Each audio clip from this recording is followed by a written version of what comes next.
Oh, I can't wait to do the shutdown so I can get all this stuff.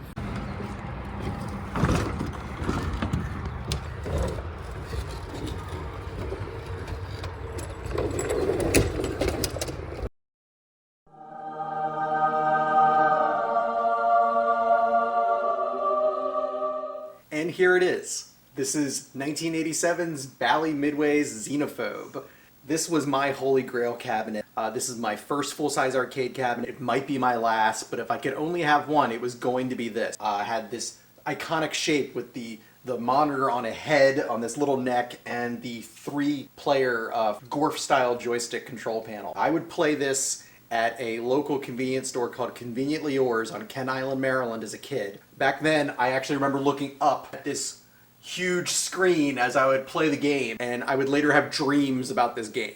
So we were huge Star Trek fans and huge fans of the Alien and Aliens movies. So, you know, this being kind of a homage / parody of those movies, it was fantastic. A lot of people say that this game was really popular, really brief, and then everyone got bored of it, but I never did. So I'm really excited to have it. I'm learning a lot of things about full-size arcades, about CRTs, about restoration. These old particle board, monsters weren't really meant to be around this long. This was a used machine. I mean, if this was in arcades, this was used in the public. It took a beating and it's still ticking. So, I'd like to keep it that way. I'm going to be fixing it up a little bit. You can see that I've put a little bit of orange tea molding on it already, just kind of a test against the original black that definitely needed to be replaced. So I've ordered some new graphics for the stuff that's peeling on the sides, new marquee that's kind of faded, front glass here with the bezel art that's also been damaged, so I'm going to be getting that replaced. But I think the control panel's in good shape. I'm going to be leaving the control panel artwork as it is. But overall, just little touches up here and there. I'm not going to be completely rebuilding this cabinet from scratch. I don't think it needs it, and I think I want to keep a little bit of the character this thing has picked up over the last 30 years. Okay, and here's just a little close-up here. You can see what I was talking about. The control panel art's actually in really great shape. We're going to be leaving this as it is. I'll be touching up some of the rust that you're seeing along the speaker grill and joysticks. I'll be replacing the T-molding, all the black T-molding.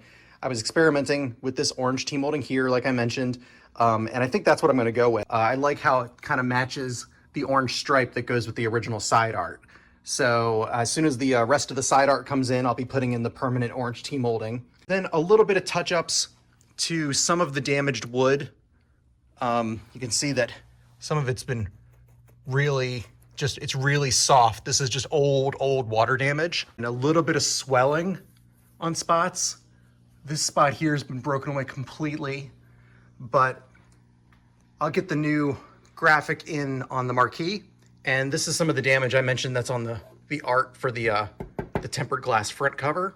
Might even tint the new glass because as you can see through and to some of the monitor chassis here.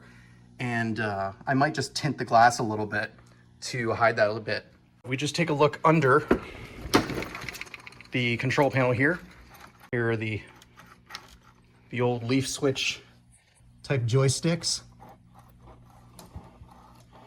They still work great.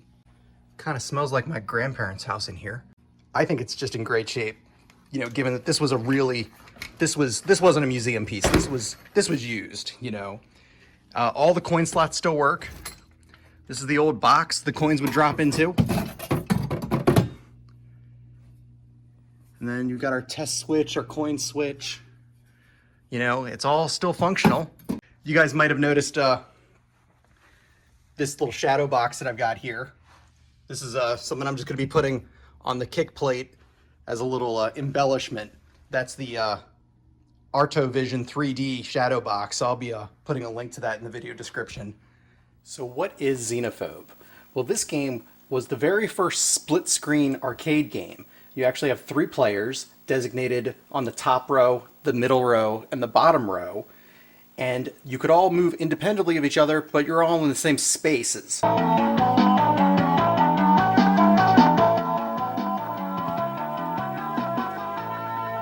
You pick your characters.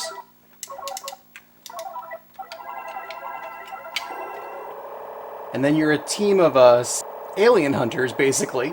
And then you're going to beam onto various space stations, moon bases, and abandoned starships and you're going to just try to take out all the Xenos before the self-destruct goes off. And you can see here on the center screen, I'm playing as the yellow guy, and the other players can go about their own business. So you can work cooperatively. See, I can just shoot the little critters off of my blue friend here. And it's really just to get the most points. There's a timer before the space station or the ship blows up. Now you can find the self-destruct button, and so eventually the ship will blow up. There, see, self-destruct off. Now that'll turn back on after a little while. And eventually you'll either run out of time or you'll get all the Xenos that are on that base. And then you'll just be moving on to the next mission. And the idea, of course, is just to earn as many points as possible. So getting this arcade turned out to be quite the adventure for me. It all started when my friend Patrick Blank was telling me about a Xenophobe cabinet that he had picked up for his collection. And when I told him that was like my holy grail dream cabinet, he started keeping an eye out for ones that might be available. And he gave me a heads up that there was one for sale in Pennsylvania. It turns out I actually missed out on that one, but it got me looking, and we found another one for sale a little further away, about 6 hours away from me. And I jumped on it. We arranged for a shipper. It was going to take a little while to get to me, but I was okay to wait for it. It took about 7 weeks, and then when it arrived, I was heartbroken to find out that the monitor got damaged in shipping somehow, and it was suffering from partial vertical collapse. So it was, we checked for broken solder joints, for loose connections. I was on the phone with the seller. He had shown me that the monitor was good before it shipped. So something happened, and we just couldn't figure out where the component failure was, where the damage was. Everything looked fine. And he told me that he had another monitor. He'd be happy to swap out that monitor, but he was afraid of shipping another monitor and having something else also break. So I said, screw it. That same day that the arcade cabinet arrived, I took the monitor out and popped it in the car, and I drove the 6 hours to the seller's house to swap out with the known good monitor. Little did I know what I was gonna find there. Holy moly. It turns out my seller was one Robert Bolander, who happens to be one of the largest arcade and pinball collectors on the East Coast. When I got to his house, I was just shocked at the amount of cabinets that he was currently restoring or putting together, and then his collection just went on and on and on in the basement, in the living room, in the garage. He was showing me pinball machines and one-of-a-kind prototype machines, and it just kept going and going. It just keeps going. There's a dragon's lair. I was in heaven.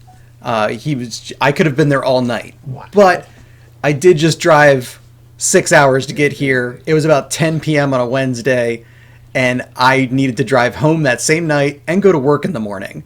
So I got some footage of his amazing collection. We talked briefly, and he was showing me that he was testing that new monitor for me.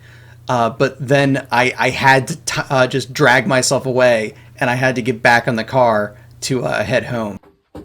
But Robert's a super cool dude. I asked him if it was cool if I shared some of this footage on my YouTube channel and told some people about his collection, and he said, knock yourself out. Ripley's Believe It or Not. Fast forward to the next day, after I got 2 hours of sleep and went into work. As soon as I got home, I got that new monitor into the Xenophobe, and then I went about getting it all wired up again. I really want to thank Retro Ralph for taking some time to give me a crash course on isolation transformers and grounding monitor chassis and general CRT safety. So thanks a lot, Ralph. You probably saved my neck at this part here. All that was left was for a little bit of adjustments to be done. Just had to correct the vertical hold and adjust the focus and brightness a little bit. And then just for good measure, I brought out the old degaussing coil and gave it a quick little magic wand twist there. And it was good to go. I'm just thrilled to finally own an actual arcade cabinet to be in my home arcade. And for it to be Xenophobe, I'm over the moon on this. I'm really excited to work on this cabinet, to restore it, you know, to take care of it, preserve it. And I wanted to thank Patrick for putting me on to finding this. I want to thank Robert for parting with it and showing me his amazing collection. I want to thank Retro Ralph for helping me with the CRT. And I hope you all stick around for future videos and see how this turns out.